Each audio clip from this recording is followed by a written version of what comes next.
symbolize instance. The Declaration of Independence and the Constitution are the greatest charters of freedom the world has ever known.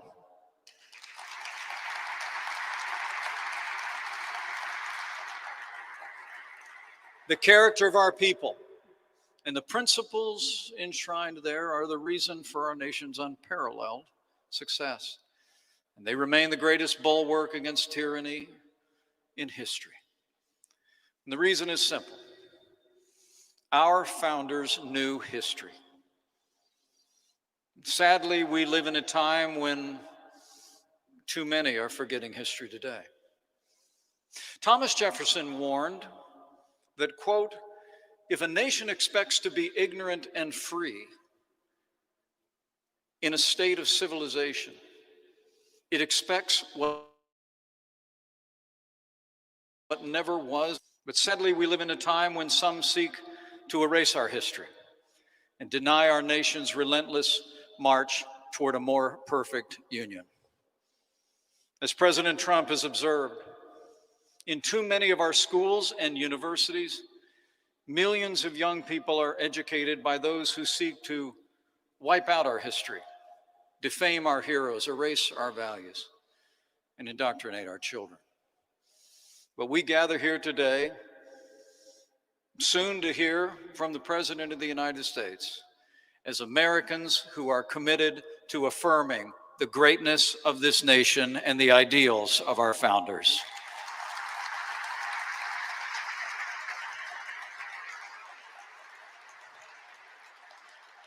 Our president understands what we all understand. If we don't teach the next generation the principles enshrined in these halls, we can't expect them to preserve them. No one can preserve what they do not love, what they do not know.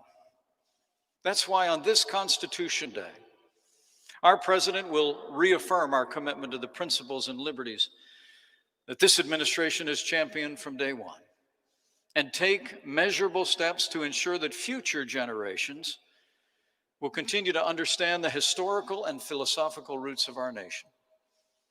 What we do here today is a part of our ongoing commitment to ensure that the rising generation will be able to do their part, as we know they will, to preserve, protect, and defend the Constitution of the United States. And this we know they will do, because these principles are not just enshrined in these national archives, they're enshrined in the hearts of the American people. And I know these great principles will prevail because, like our president, I have faith in the American people. And I have faith that he who guided our founders on this day 233 years ago guides us still. For as the father of our Constitution, James Madison, reflected on this day, and I quote, "It is impossible not to perceive in it a finger of that almighty hand which has been so frequently and signally extended to our relief at critical stages of the revolution." So it's Constitution Day in America. And with gratitude to all of those who have gone before, and gratitude to all of you who are gathered here, who love and cherish our heritage of freedom. With gratitude to God who has ever guided the destiny of this land. And gratitude to a president who has ever championed the freedoms and ideals enshrined in this place. It is now my high honor and distinct privilege to introduce to you the 45th President of the United States of America, President Donald Trump.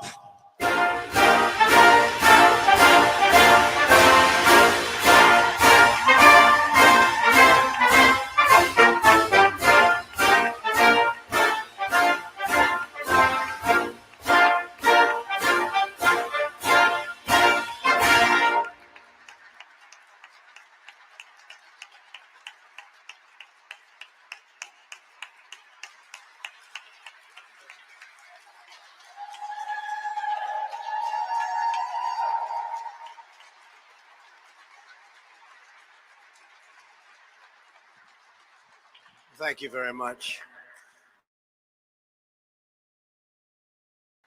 Thank you.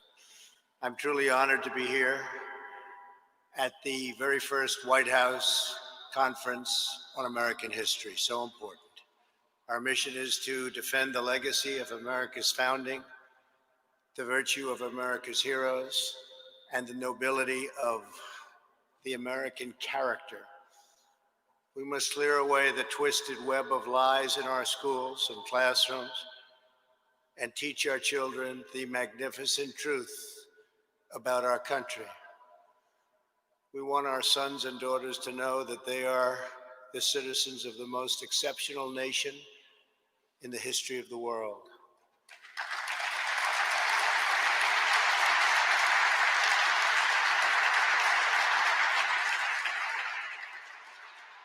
To grow up in America is to live in a land where anything is possible, where anyone can rise, and where any dream can come true, all because of the immortal principles of our nation's founders, inscribed nearly 2.5 centuries ago. That's why we've come to the National Archives, the sacred home of our national memory. In this great chamber, we preserve our glorious inheritance, the Declaration of Independence, the Constitution, the Bill of Rights. On this very day in 1787, our founding fathers signed the Constitution at Independence Hall in Philadelphia. It was the fulfillment of 1,000 years of Western civilization. Our Constitution was the product of centuries of tradition, wisdom, and experience. No political document has done more to advance the human condition or propel the engine of progress. Yet as we gather this afternoon, a radical movement is attempting to demolish this treasured and precious inheritance. We can't let that happen.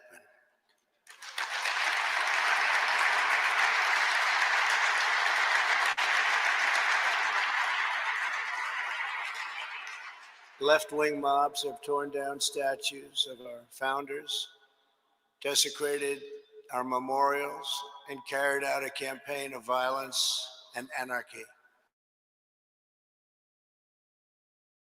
Far have changed words, America was never great. The left has launched a vicious and violent assault on law enforcement, the universal symbol of the rule of law in America.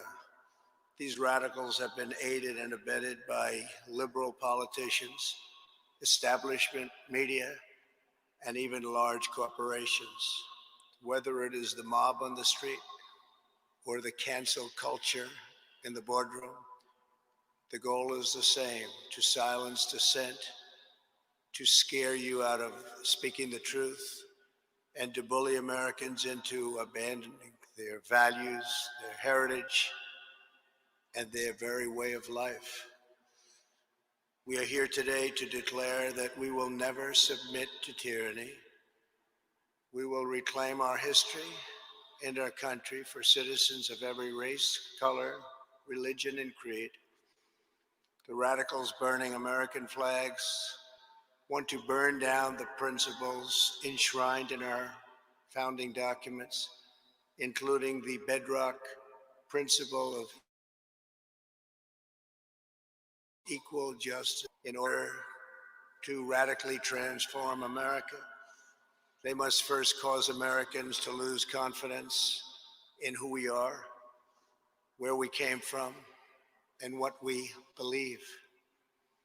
As I said at Mount Rushmore, which they would love to rip down and rip it down fast, that's never going to happen. 2 months ago, the left-wing cultural revolution is designed to overthrow the American Revolution. As many of you testified today, the left-wing rioting and mayhem are the direct result of decades of left-wing indoctrination in our schools. It's gone on far too long. Our children are instructed from propaganda tracks. like those of Howard Zinn, that try to make students ashamed of their own history. The left has warped, distorted, and defiled the American story with deceptions, falsehoods, and lies. There is no better example than the New York Times totally discredited 1619 Project. This project rewrites American history to teach our children that we were founded on the principle of oppression, not freedom. Nothing could be further from the truth. America's founding set in motion the unstoppable chain of events that abolished slavery, secured civil rights, defeated communism and fascism, and built the most fair, equal, and prosperous nation in human history.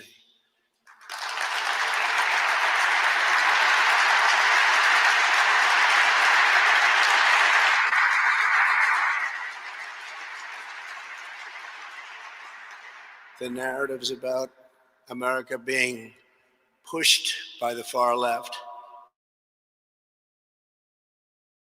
and being bear a striking resemblance to the anti-American propaganda of our adversaries, because both groups want to see America weakened, derided, and totally diminished. Students in our universities are inundated with critical race theory. This is a Marxist doctrine, holding that America is a wicked and racist nation, that even young children are complicit in oppression, and that our entire society must be radically transformed. Critical race theory is being forced into our children's schools. It's being imposed into workplace trainings, and it's being deployed to rip apart friends, neighbors, and families. A perfect example of critical race theory was recently published by the Smithsonian Institution. This document alleged that concepts such as hard work, rational thinking, and the nuclear family and belief in God were not values that unite all Americans, but were instead aspects of whiteness. This is offensive and outrageous to Americans of every ethnicity, and it's especially harmful to children of minority backgrounds who should be uplifted, not disparaged. Teaching this horrible doctrine to our children is a form of child abuse in the truest sense of those words. For many years now, the radicals have mistaken Americans' silence for weakness, but they're wrong. There is no more powerful force than a parent's love for their children, and patriotic moms and dads are going to demand that their children are no longer fed hateful lies about this country. American parents are not going to accept indoctrination in our schools, cancel culture in our work, or the repression of traditional faith, culture, and values in the public square. Not anymore.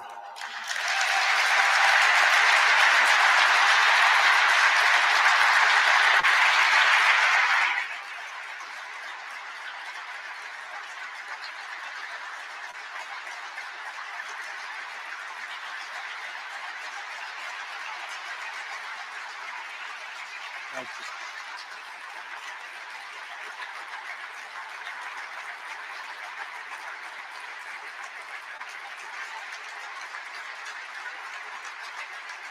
Thank you. Thank you very much. We embrace the vision of Martin Luther King, where children are not judged by the color of their skin, but by the content of their character. The left is attempting to destroy that beautiful vision and divide Americans by race in the service of political power. By viewing every issue through the lens of race, they want to impose a new segregation, and we must not allow that to happen. Critical race theory, the 1619 Project, and the crusade against American history is toxic propaganda, ideological poison that, if not removed, will do things that tie us together, will destroy our country. That is why I recently banned trainings in this prejudiced ideology from the federal government and banned it in the strongest manner possible.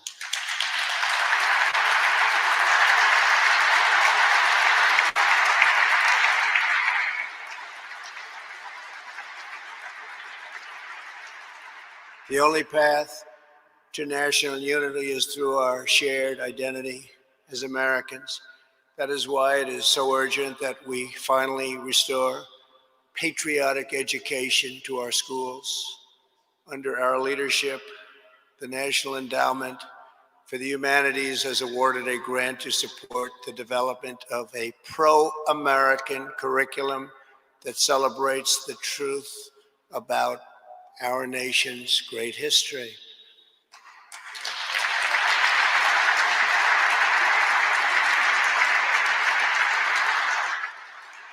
We are joined by some of the respected scholars involved in this project, including Professor Wilford McClay.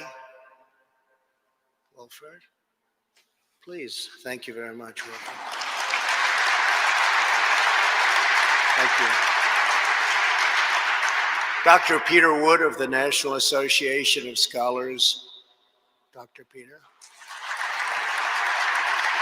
Thank you. Thank you. And Ted Rebarber. Thank you, Ted. Thank you very much, Ted. Today, I'm also pleased to announce that I will soon sign an executive order establishing a national commission to promote patriotic education. It will be called the 1776 Commission.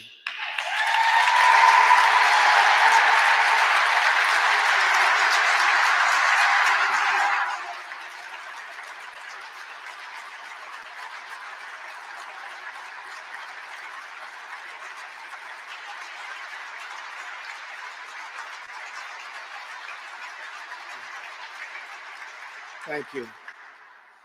It will encourage our educators to teach our children about the miracle of American history and make plans to honor the 250th anniversary of our founding. Think of that, 250 years. Recently, I also signed an executive order to establish the National Garden of American Heroes, a vast outdoor park that will feature the statues of the greatest Americans who have ever lived. Today, I'm announcing a new name for inclusion. One of the 56 signers of the Declaration of Independence was a patriot from Delaware. In July of 1776, the Continental Congress was the delegation from Delaware was divided. Caesar Rodney was called upon to break the tie. Even though he was suffering from very advanced cancer, he was deathly ill. Rodney rode 80 miles through the night, through a severe thunderstorm, from Dover to Philadelphia to cast his vote for independence. For nearly a century, a statue of one of Delaware's most beloved citizens stood in Rodney Square, right in the heart of Wilmington. But this past June, Caesar Rodney's statue was ordered removed by the mayor and local politicians as part of a radical purge of America's founding generation. Today, because of an order I signed. If you demolish a statue without permission, you immediately get 10 years in prison.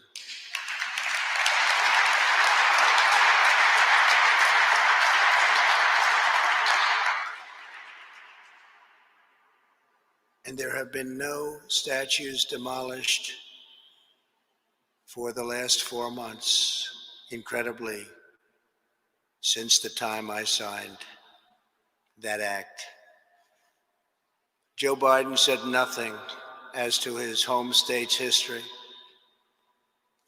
and the fact that it was dismantled and dismembered, and a founding father statue was removed. Today, America, this very brave man who was so horribly treated, the place of honor he deserves, I'm announcing that the statue of Caesar Rodney will be added to the National Garden of American Heroes.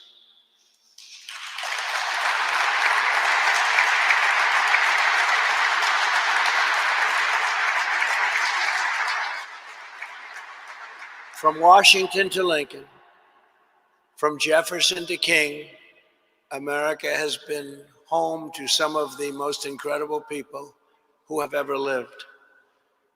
With the help of everyone here today, the legacy of 1776 will never be erased. Our heroes will never be forgotten. Our youth will be taught to love America with all of their heart and all of their soul. We will save this cherished inheritance for our children, for their children, and for every generation to come. This is a very important day. Thank you all. Once again, we'll sign the Constitution Day proclamation. God bless you and God bless America. Thank you very much.